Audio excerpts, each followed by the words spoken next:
Kembali ke tema awal tadi terkait virus penyakit mulut dan kuku tadi yang menyerang sapi ya. Bahayanya untuk manusia seperti apa? Nah, ini yang kita belum tahu, Mas. Karena berpedoman pengalaman terdahulu saja. Kita mengacu yang terdahulu ketika sapi terkena antrak, dagingnya tidak layak untuk dikonsumsi oleh manusia karena siapapun yang mengkonsumsi daging tersebut maka juga akan terkena penyakit. Karena tubuh manusia ini juga ada yang kuat, ada yang lemah. Gak popo sing kuat, nek sing lemah gitu loh. Apalagi kalau yang terjangkit anak-anak kita, karena kan daging sapi ini bisa dijadikan daging bakso misalkan kan. Nah, ini yang mengkonsumsi kan anak-anak gitu. Kita khawatirnya di situ. Jadi intinya kita harus itu memisahkan antara sapi dengan yang lain, intinya dipotong kandang sendiri.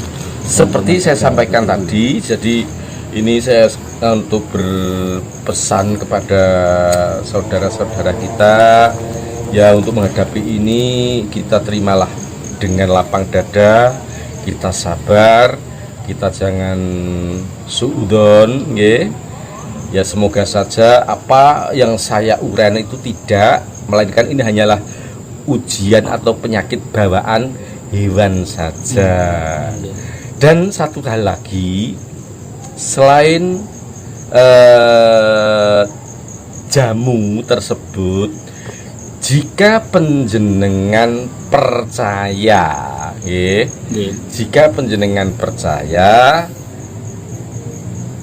bersedekahlah nasi liwet sambal kelapa dengan sayurnya kelor untuk sapi tersebut, mumulenya atau ditujukannya doanya untuk Kiai Dadung Awuk sing momong mbau reksa sapi sak donya gitu. Nah, semoga dengan sedekah kita kepada Kiai Dadung Awuk tersebut, Kiai Dadung Awuk dengan sukarela, sukacita akan menjaga hewan piaraan kita. Nuwun sewu bagi yang percaya, bagi yang tidak percaya tidak apa-apa. Jadi nasi liwet dengan sambal klopo dan sayur kelor ini tidak kok dekek ning nggone latar apa ning nggone ngisore atau ditempatkan di bawah pohon, tidak dimakan, tidak, disedekahkan kepada sesama hidup. Itu nggih. Disedekahkan kepada tetangga, sanak saudara, tapi doanya tawasulnya kepada Kiai Dadung Awuk.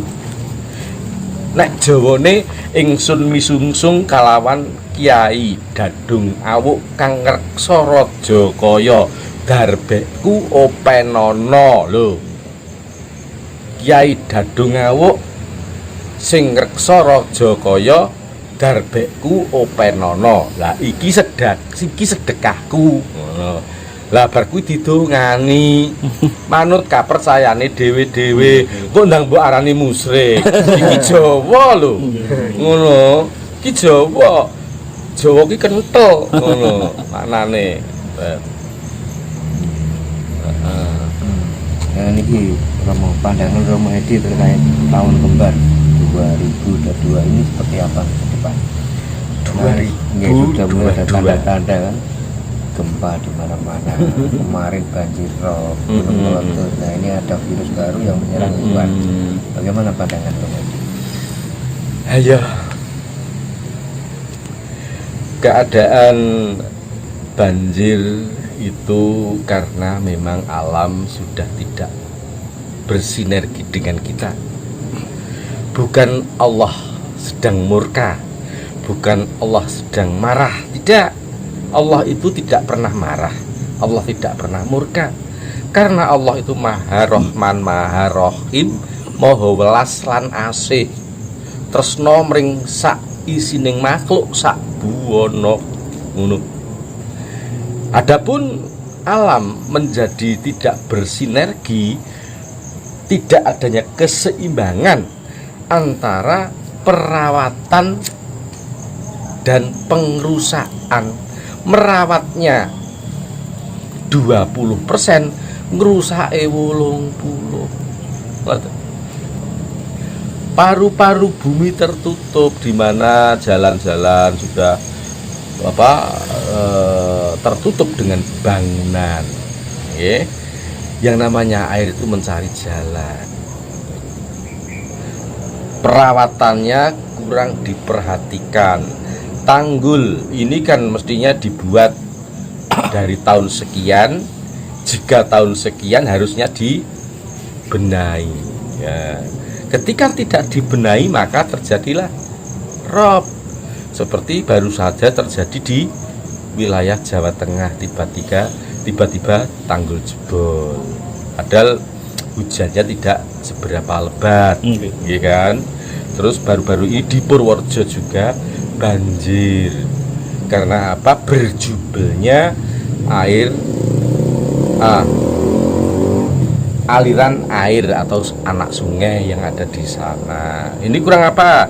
Kurang pedulinya kita semua.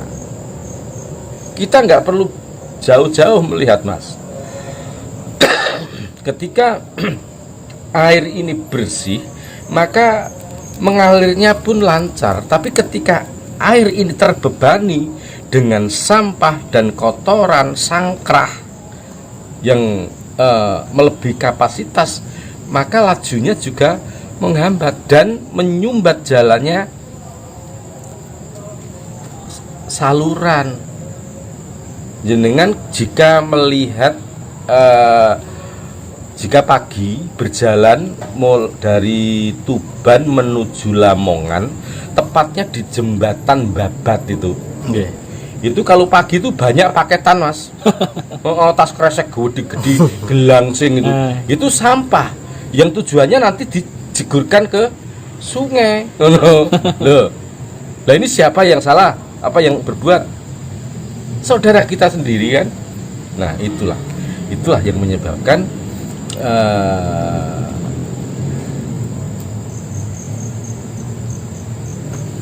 luapan air juga tersendat. Mengenai fenomena alam, sebenarnya kalau kita bicara, kita kan sudah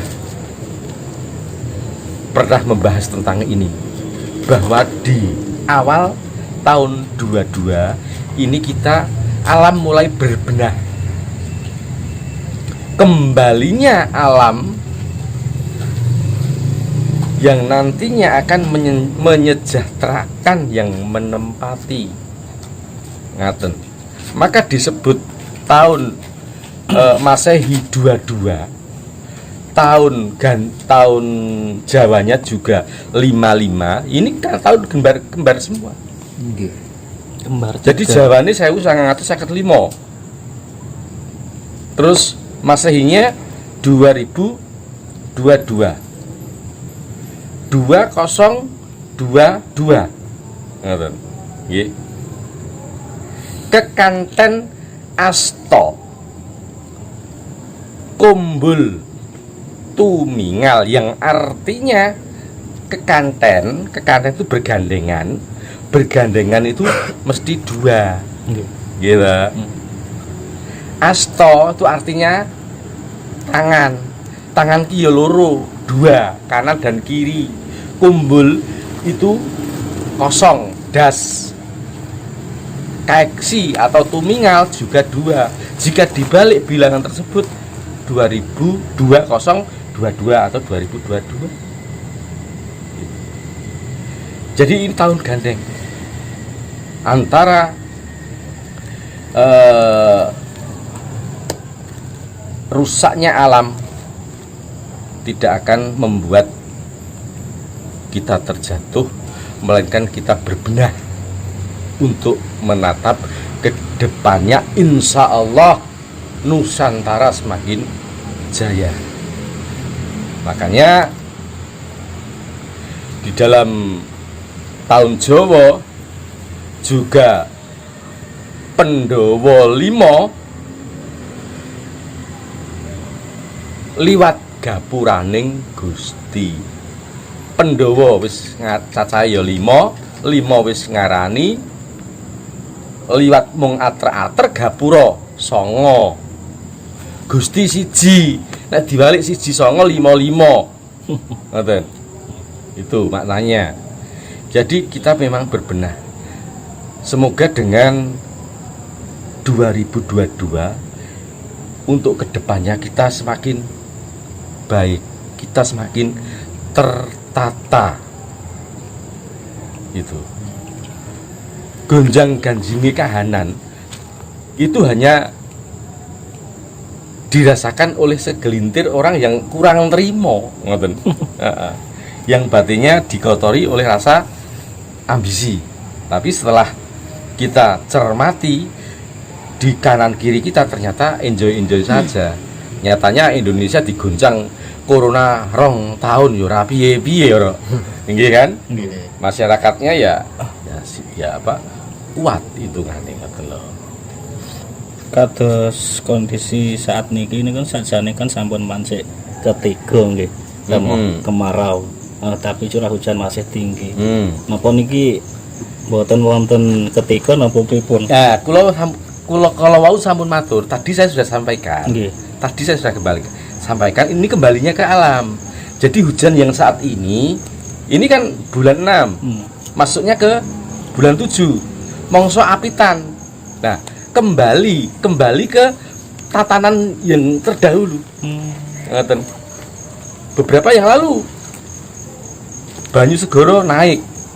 Nggih kan? Nggih. Disebut ombak pesongo. Nah, itu. Atas kalau winane ini itu, iya itu. Jadi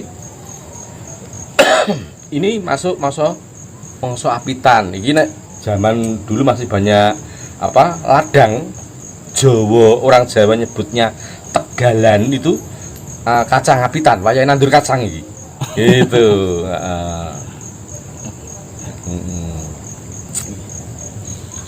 Banyak pelaku spiritual Romo yang mengatakan bahwa tahun 2022 ini merupakan tahun pembalasan karma.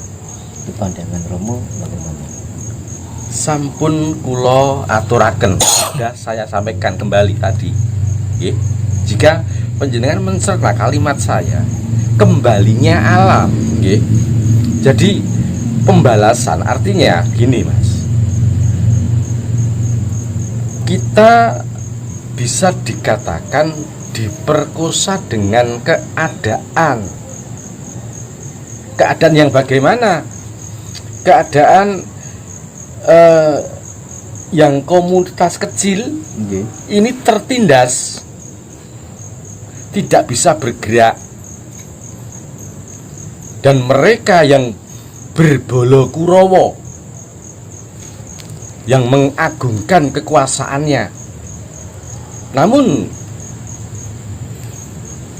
setelah sekian lama kita sudah terkuak, kita sudah sadar bahwasanya kita terkungkung dengan kediaman.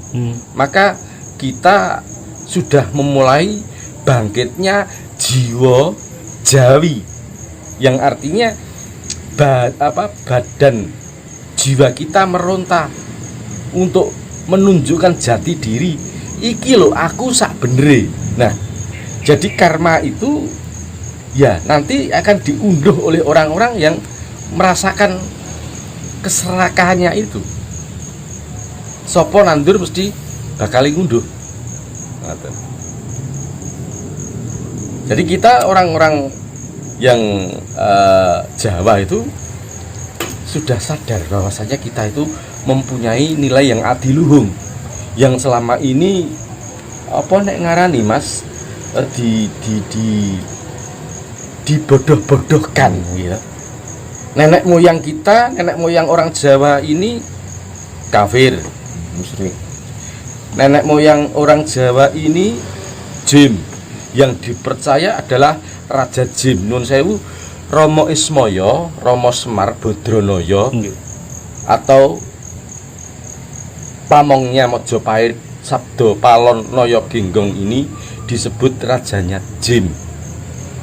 Itu manusia biasa seperti panjenengan kula, seperti panjenengan semua ini. Hanya mereka,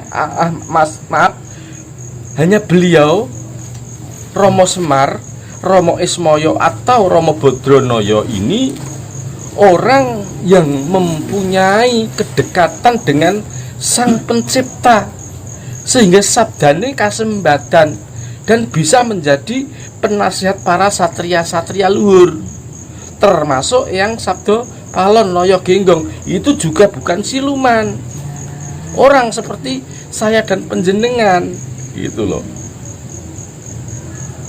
Kita harus mempercayai sesuatu yang tidak tahu, tapi kita dibodohkan oleh hal-hal yang